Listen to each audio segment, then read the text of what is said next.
You ask Tiger to solve. This deals with linear equations with one unknown. The final result is 8 equals 144. Let's solve it step by step. Group all constants on the right side of the equation. Subtract 11 from both sides.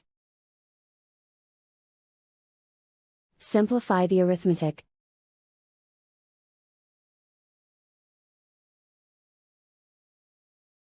Isolate the a. Multiply both sides by 9. Group like terms. Multiply the coefficients. Simplify the fraction. Simplify the arithmetic. And so the final result is 8 equals 144.